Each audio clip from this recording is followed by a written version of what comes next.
This video is sponsored by Card Kingdom. You can visit their store by using my referral link in the description below.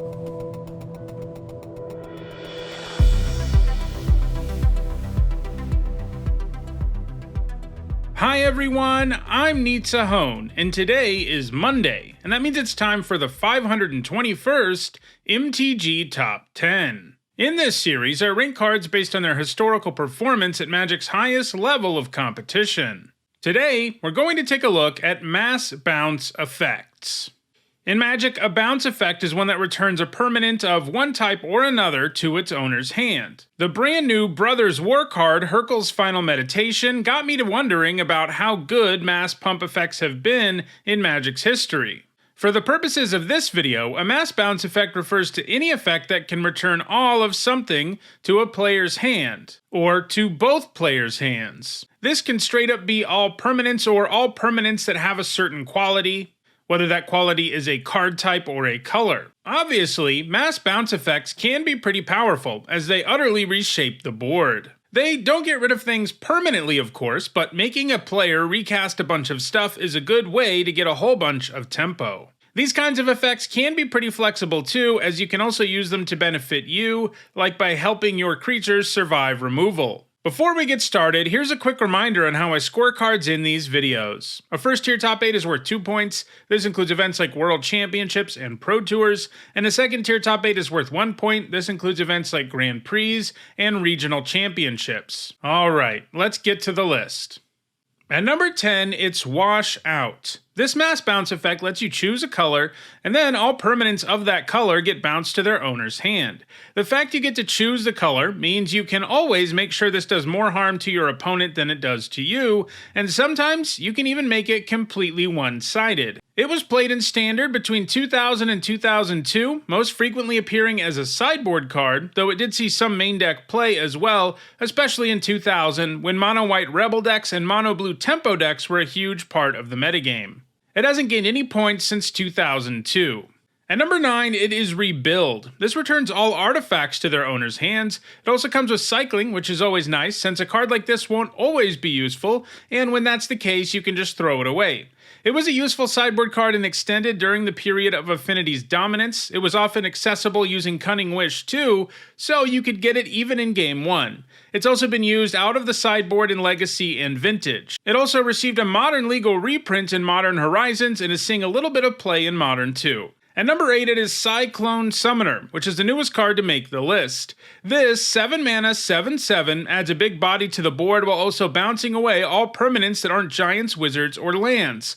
Obviously, that means he gets to stick around, and if you build around him a bit, you can also make sure most of your other creatures don't get bounced. But yeah, when the dust clears, your opponent has to spend their turn just rebuilding their board while you have a massive creature, and that's a pretty good feeling. The Summoner has been played in both Grixis and Izzet control decks in Standard, though it doesn't have any points for the last several months, and it hasn't found a home in any other formats, and that may not bode well for its future.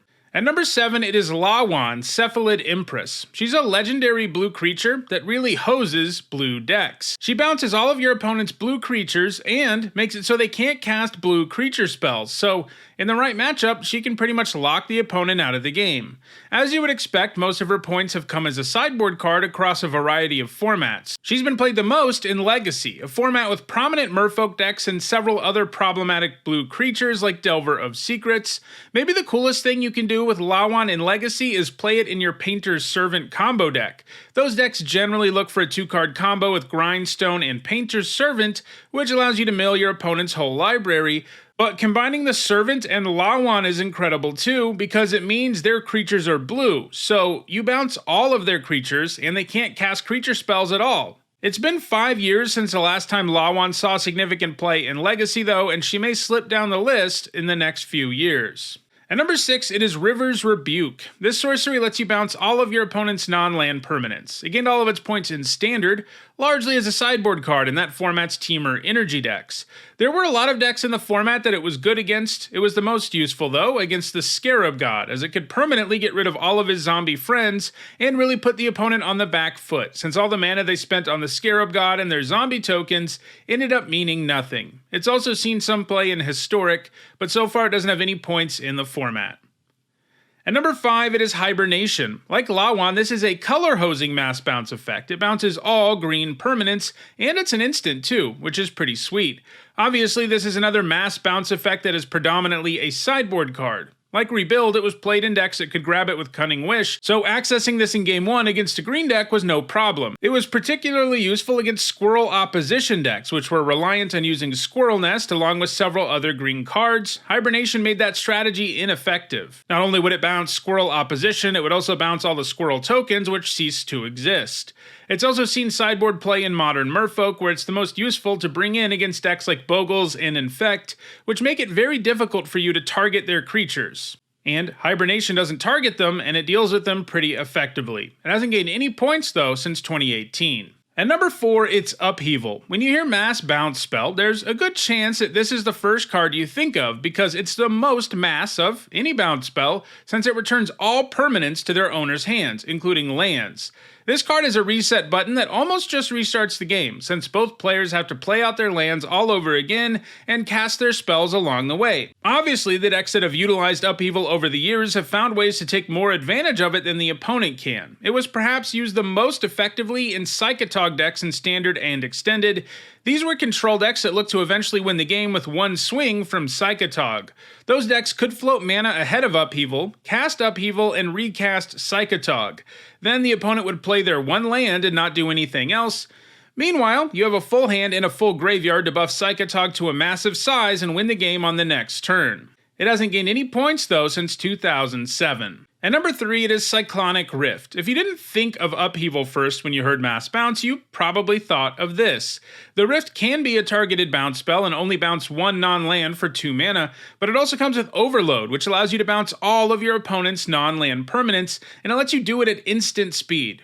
That can be an absolutely back-breaking play, since you get to have your turn while your opponent has lost their entire board, and they probably even had to discard a few cards. Obviously, that 7 mana the Rift asks for is a lot, but there have been decks in multiple formats that were up to the challenge of generating that sort of mana consistently. In Standard, it was mostly played in Blue Devotion decks, which could use Nykthos Shrine to Nyx to make the necessary mana, and in Modern, it's usually featured in Tron decks, which can use the Urza lands to produce crazy amounts of mana. It's still gaining points in Modern these days, though not at an incredibly high rate. It also happens to be one of the most heavily played cards in EDH, as the card becomes even more absurd when you're playing multiplayer. At number 2, it is Thing in the Ice. This 2-mana 0/4 with Defender is pretty unsuspecting at first, but once you cast enough instants and sorceries to put 4 ice counters on it, it transforms into Awoken Horror, which immediately bounces all non-horror creatures to their owner's hands. This of course means the horror itself is unaffected, so it has an effect similar to Cyclone Summoner, with the big difference being that you only paid 2 mana total for this creature. Thing in the Ice, of course, is right at home in spell decks in a variety of formats, as it provides a very real win condition, and it can even block reasonably well early. In Standard, Thing in the Ice was primarily played as a win condition in Izzet Control, but it didn't find a ton of success there, only managing 7 points. Thing in the Ice has seen play in Modern pretty much from the day it was printed, appearing in various decks with other powerful spell payoffs, like Young Pyromancer. It's also played in Arclight Phoenix decks in both Modern and Pioneer, and it sees some play in Vintage Control. It's going to keep gaining points in Modern, Vintage, and Pioneer. However, it isn't very likely to pass the number 1 card on this list, which is HURKYL'S Recall, which returns all artifacts to their owner's hands. It has the same effect as Rebuild, but it costs 1 less mana and doesn't have cycling. This is a spell that can do a whole lot of stuff. Most obviously, it can hate on artifacts, as bouncing all of them to their owner's hands can often clear an entire board against the right deck.